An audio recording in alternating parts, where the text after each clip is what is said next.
ایک بزرگ تھے پیر سید فیض الحسن شاہ صاحب آلو مہار شریف والے، بڑے قابل تھے، عالم تھے، درویش تھے۔ اگر آپ موبائل چھوڑ کے میری بات پہ توجہ کریں تو مجھے زیادہ خوشی ہوگی، اللہ تعالیٰ خیر کرے۔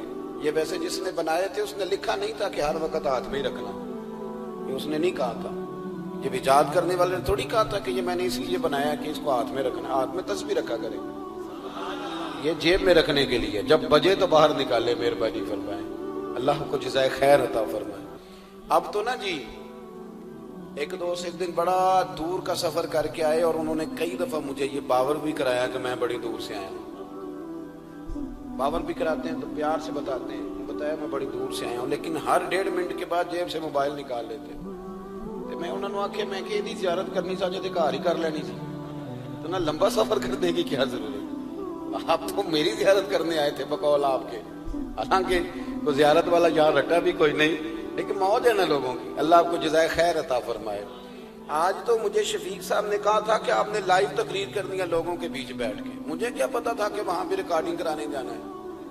آپ مہربانی کریں، آج تو آمنے سامنے بیٹھے ہیں نا جی، اللہ تعالیٰ آپ کو جزائے خیر عطا فرمائے۔ چلو تھوڑا سا سامنے بیٹھ کے بھی بات، کسی نے کہا تھا کہ اثر کرے نہ کرے سن تو لے میری فریاد، نہیں ہے داد کا طالب یہ بندہ آزاد۔ آپ میری بات پہ توجہ کریں گے، سید فیض الحسن شاہ صاحب عالم مہاروی رحمۃ اللہ علیہ، ان سے ایک بندے نے پوچھا کہ حضرت عائشہ صدیقہ افضل ہے کہ سیدہ فاطمہ زہرا؟ آپ فرمانے لگے تجھے کیا مصیبت بنی ہے اس بحث میں پڑھنے کی، جو لوگ بڑے ہوتے ہیں وہ بڑے ہی ہوتے ہیں، جو بڑے ہوتے ہیں وہ۔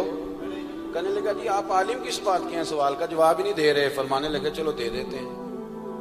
حضرت پیر صاحب فرمانے لگے کہ عائشہ بیوی ہیں نبی پاک کی اور فاطمہ بیوی ہیں علی پاک کی۔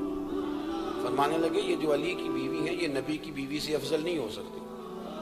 اور پھر فرمانے لگے کہ فاطمہ بیٹی ہے نبی پاک کی اور عائشہ بیٹی ہیں ابو بکر صدیق کی۔ تو فرمانے لگے ابو بکر کی بیٹی کبھی بھی نبی پاک کی بیٹی سے افضل نہیں ہو سکتی۔ وہ بندہ کہتا ہے پیر صاحب نتیجہ کی یہ؟ فرمان لگے گھر جا کے کڈی تین میں گل دس چڑی ہے نتیجہ۔ بھئی بڑے لوگ بڑے ہوتے ہیں، بڑے لوگ بڑے ہوتے ہیں، تو آپ بڑوں کے کو تولنے کیوں لگ گئے؟ آپ رشک دیکھیں کتنا ہے، وہ آپس میں رشک کر رہے ہیں، تم کہتے ہیں لڑائیاں کرتے تھے، وہ تو رشک کر رہے ہیں میرے بھائی، رشک دیکھیں نا۔ میرا دل کر رہا ہے آپ کو ایک خاص بات بھی عرض کروں۔ حضرت القول البدیع میں نا امام سخاوی نے لکھا ہے، ان کا ذرا آپس میں رشک دیکھیں کتنا ہے، حسد نہیں رشک۔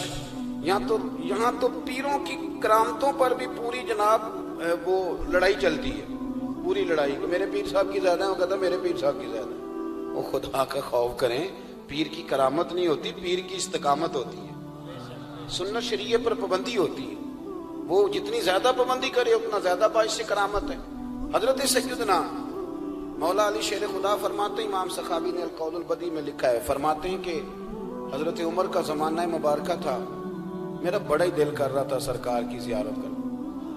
حضور کے وصال کو کافی سال بیت گئے، دل بڑا پریشان تھا، میں درود شریف پڑھتا پڑھتا سو گیا۔ میں نے خواب دیکھی کہ اللہ کے محبوب فجر کی جماعت کرا رہے ہیں، چر ہویا مینوں ترلے لیندیاں کدی موڑ میرے ول واگاں، جے خواب میری وچ ایک بار جے آویں میں ساری عمر نہ جاگاں۔ کہتے ہیں حضور نماز پڑھا رہے تھے فجر کی، 2 سورتیں سرکار نے پڑھی پر بڑا ہی مزہ آیا، بڑا ہی مزہ۔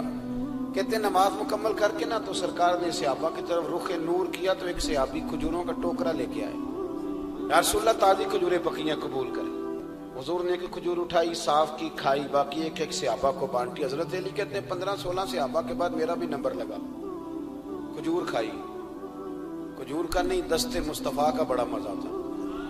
کہتے ہیں بڑا ہی مزہ آیا، ابھی میں کھجور کھا ہی رہا تھا کہ مسجد نبوی میں اذان ہو گئی۔ مولا علی فرماتے ہیں آنکھ کھل گئی، اٹھ میں گیا پر کھجور کا ذائقہ میرے منہ میں ابھی بھی موجود تھا۔ اب اس پر پورا باب باندھا ہے شاہ عبدالحق الہ آبادی نے۔ وہ کہتے ہیں کہ حضور جس کو خواب میں کوئی چیز دیتے ہیں وہ حقیقت میں بھی اسے دیتے ہیں، وہ خواب میں نہیں ہوتی، وہ حقیقت میں ہوتی ہے، پورا باب ہے۔ بہرحال عنوان پہ رہنا چاہتا ہوں، حضرت علی فرماتے ہیں میں اٹھا،